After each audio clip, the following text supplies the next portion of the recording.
Hello, everybody. We're just about to get started here.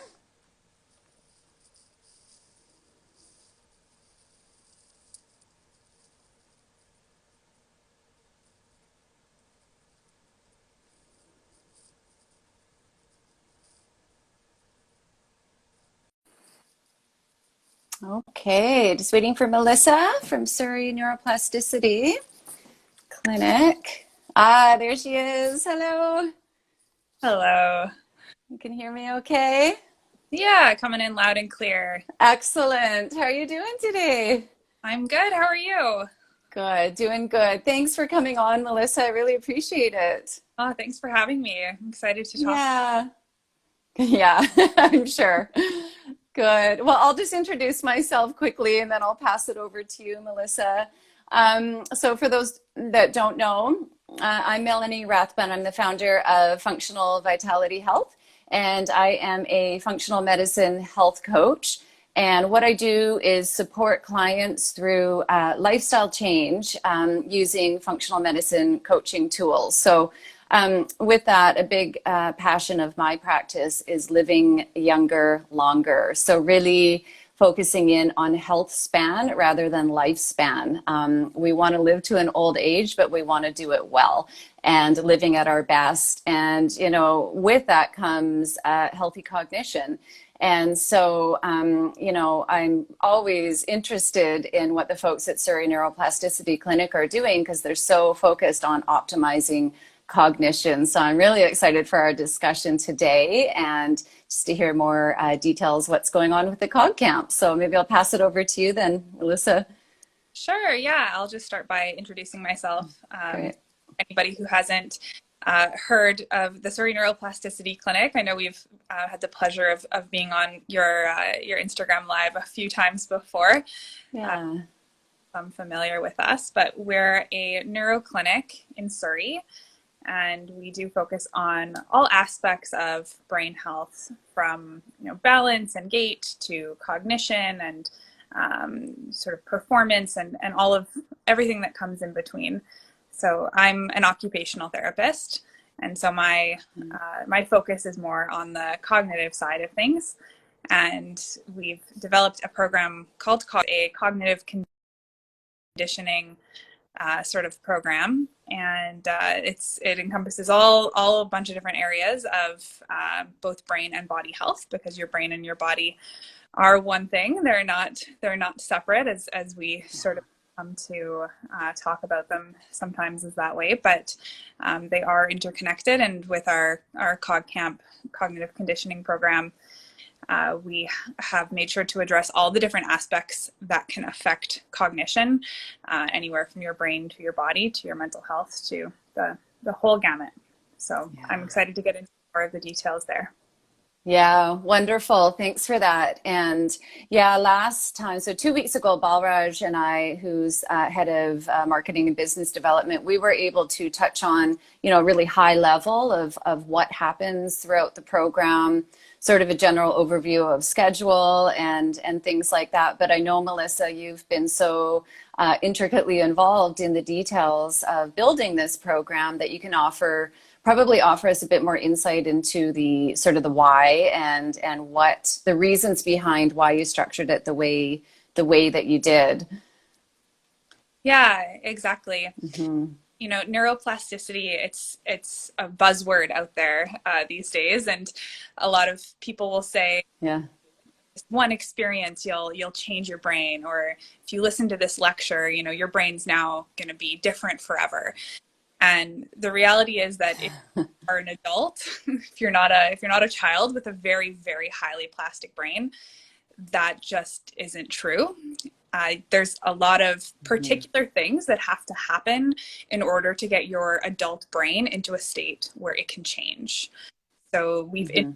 integrated all of those things, all of those ingredients into Cog Camp, so that we can be sure that we're making the best impact in the time that we have, and helping people reach those cognitive goals. Yeah. Yeah, that's fantastic. So what does it look like then, Melissa? Somebody, a lot of my clients are, sort of, working professionals, really busy, trying to juggle work, life, family, all the rest of it.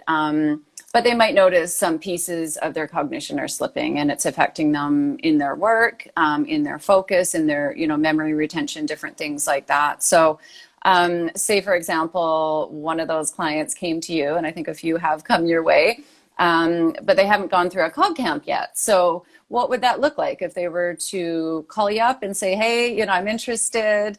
Maybe you could just walk us through sort of the intake and then what that time frame during a Cog Camp would look like for a person like that. Yeah, absolutely. So in the intake, we would talk through, the schedule of the program and kind of go through a high level overview of it that way. I'll sort of leave that aside. I know you and Balra are Sure. going through that. Yeah. Yeah. But we would talk about what the person's goals are, what kind of time commitment can they make, and Mm-hmm. how badly do they want to change their cognition? Because as much as this program is something that you can fit it into a busy life, if it's not something that you're really, really driven to be doing, then you're not going to get as much out of it. You might still get some change, but it really does need to be something that you're super keen on. Yeah. So we would talk through what some of those goals are, what some of the whys are behind the goals, because sometimes it can help to get in there and understand, what's driving this person to pursue this Cog Camp, and then we can talk a little bit about sort of what comes in each session of Cog Camp. So I think you guys did sort of a broad overview, but Mm-hmm. each session is structured fairly similarly. And I don't know, do you want to get into that right away? Yeah, it's up to you. You just take it away, Melissa. I think everybody's just interested to know, yeah, what's involved. I love that. I love the why aspect that you're talking about. I think that's really important, just from a coaching perspective as well. So setting those goals and then going from there. Yeah. So once we've sort of gotten the goals down and we've decided, this is something that's a go. This person's really into to do this. We would kick off and we'd schedule a 4-week block. Okay. As you sort of spoke about last time, the first week is very intensive in the clinic, and then the following 3 weeks are still intensive, but done from home. So you can do it from the comfort of home, and you can choose to follow up either coming into the clinic a couple times a week, or you can do your sessions virtually. We offer that as well. So it can be quite convenient and flexible that way. So within each session, it's structured in a very particular way to help get the brain primed for change, for doing that work. And there's a lot of tools and different things out there that will help your brain get into a state for neuroplasticity. But the great thing is the brain has a lot of innate ability to change itself. And so if you know what you need to do in order to get your brain into that state of neuroplasticity, you can do that on your own. You don't need fancy drugs or tools or anything like that. Right. Yeah, so with each session we kind of make sure to go through all of those different ingredients. And so what some of those are, there's a few really important things that you need to do in order to get your brain into a state for neuroplasticity. So one of those things is, and it might seem obvious to say it, but you need to be in a state of alert focus. Sure. So some people, they accomplish that. I know I do with a good cup of coffee in the morning. Yeah, I'm with you. Yeah. So that's really important. It's important not to be overly stressed, and it's not to be sort of sleepy or drowsy or kind of too tired to engage. So we have lots of ways to get you into that desired state, and a lot of that can be done through breathing. So those are things that we would go through the program to help you get those strategies in place. So first, getting focus, and then there does have to be a high level of motivation towards your goal. So just like you were saying from the health coaching perspective as well, motivation and desire to achieve that goal is really critical. And it's critical even in the moment of whatever it is that you're doing that you want to change your brain with, that you have a high level of motivation around that. the other piece is the whatever it is you're doing, it has to be new, right? So there's also a lot of talk, a lot of buzz out there about getting into a state of flow and Yeah. state, it's this magic place that everybody wants Yeah. to be. And Yeah. while it's a wonderful place to be, it's a wonderful feeling for anybody who's, been in that state. It's kind of like a black hole of magic, but it's not a state where your brain is changing. Right? For example, if you want to get better at yoga, but you continue to do the same poses and you're just kind of going through your flow and you're doing the same thing you do every day, your brain isn't changing. You have to be doing something new that's challenging your brain. Right. And that brings us to one of the other key ingredients. And this one, I would argue, is probably the most critical of them all, is you have to be willing to make mistakes. You have to make errors. If you're not making errors, up in some way, then the brain doesn't understand that you're trying to change it. Why would it change if it doesn't have to, if everything's going well? It has to be making these errors, and you have to continue and stick through, even if it's a little frustrating, even if you're kind of going, I almost got it that time, but I messed up. That's when the magic happens, is in that state. Love that. Yeah. That's incredible. So I guess that's different for every person going through those obstacles. They're going to look different for each person. Yeah, exactly. Yeah. And right. that's why it's so important to be able to individualize it to that person and to that person's goals, and work with each person, on a one-on-one basis to make sure that it's what they need it to be. That's fantastic. Great. So you're pushing through obstacles and you're moving through the program. So what are some other components then that you're piecing through, personalized or not? Yeah, great question. Each session that you do in the program is sort of structured in a similar way. So what you're doing within each of those sort of components, each of those pieces, will be individualized to the person, but it's structured in a certain way to help get the brain into that state of plasticity. So the session will always begin with some exercise, get your heart rate up, and a little bit of balance training. Okay. Why would I do balance training? My balance is yoga all the time.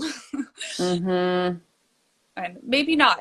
This program is a program that we also offer for people who've had concussion and other injuries. And so whether balance, is something that you feel is something you've got a really good handle on or not, it is a really effective way to get into a neuroplastic state. What do you find with the balance? Are you finding that some people are quite surprised by their level of balance after being tested? Yeah, some are. We do have it's called the NeuroCom sensory organization test. It's this big, it almost looks like this big phone booth with these really colorful balls. Really cool. And there's a force plate that you can stand on, and it'll move back and forth and throw you off balance. And we have a little bit of a competition at the clinic for who could get that. That's fantastic. Yeah, and a lot of people are surprised. They'll come in, oh no, I think my balance is really good, and then we put them through their paces, and they're surprised that it's not quite as high as they think it will be. But it's a good indicator. Yeah. So, yeah, even if it is even if they do have really good balance, it's still helpful to do balance exercises to get into that state of neuroplasticity, because that's where you can show the brain that you're going to make some errors. So say, for example, you're standing on one foot and you're kind of wobbling. Your brain is going to pay attention because it knows that it needs to keep you standing upright. It doesn't want you to and so for that reason, it's a way that we can show the brain we're making some errors, and it needs to pay attention because there's some things that it needs to do to change. And so that'll get you into a state of neuroplasticity. And after that, after we've done those balance exercises, that's when we can go into some of the cognitive training, and now you're primed for that. Love it. Excellent. So then what's the cognitive training? What's that piece? Yeah, so we use BrainHQ primarily Hmm. for the cognitive training component. It's a computerized sort of cognitive training online training platform, and there's lots of them out there, and there's some mixed reviews depending on the Yeah. platform that you're about. Yeah. But this one is actually really good. It was developed by Michael Merzenich, who is one of the founding fathers of neuroplasticity, and it's very well researched.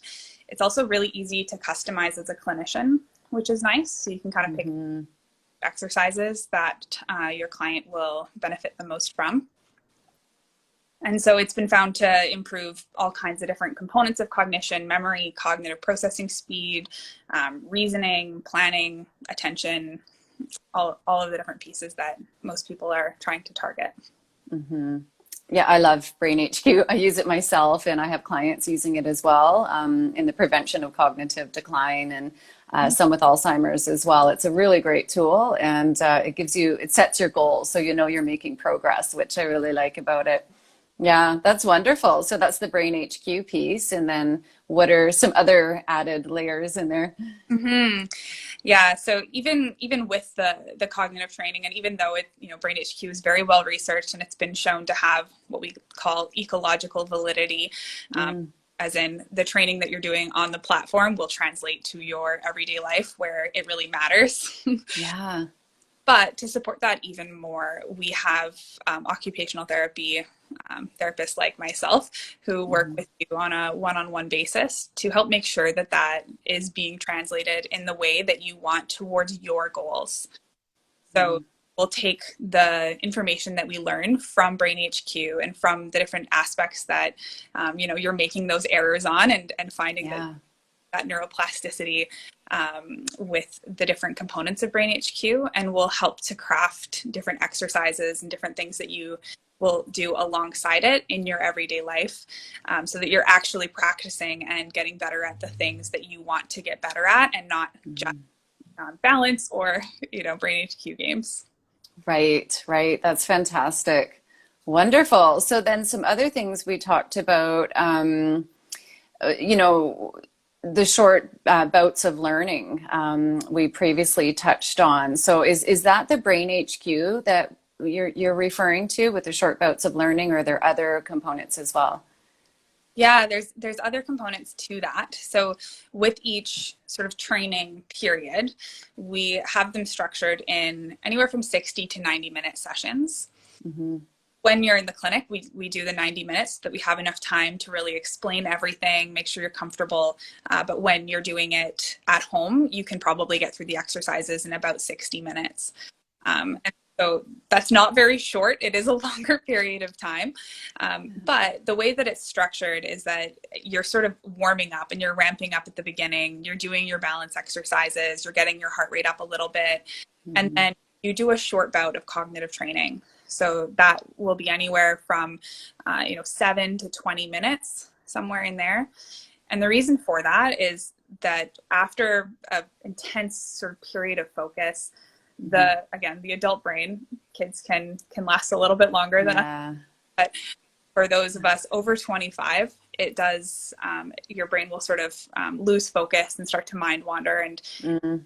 by doing these small incremental changes, you'll see the layers stack up, and the changes will stack up more over time than if you really just try to push through and do a whole bunch of training in one period. Okay. Makes sense. Yeah. Yeah. So after that sort of 20 minutes of intense focus and cognitive training, that's when you'll then go into a meditation to end off Mm. the period. And it's been shown that meditation at the end of a training session will help to consolidate all of those new connections, and all of that neuroplasticity that was taking place will sort of be consolidated with that last 20 minutes or so of meditation.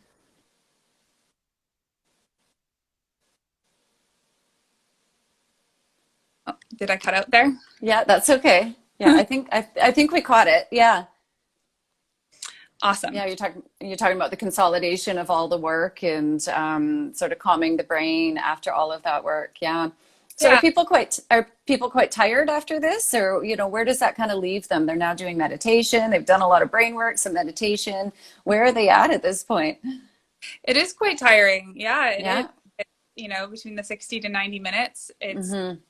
so that's when it's time to take a bit of a break, maybe Mm, go for a walk, let your mind wander. You can spend mm-hmm. time focusing so hard. Sure. Important to give yourself those, brief windows of time in between the sessions. Mm-hmm. Relax and let your brain do what it wants to do. Sure. Yeah. Yeah, that makes a lot of sense. Mhm. So what would you say to clients as they're coming out of this? What are some of the aha moments for them? Yeah, a lot of folks, they're amazed at the balance training component of it. Mm, Most yeah.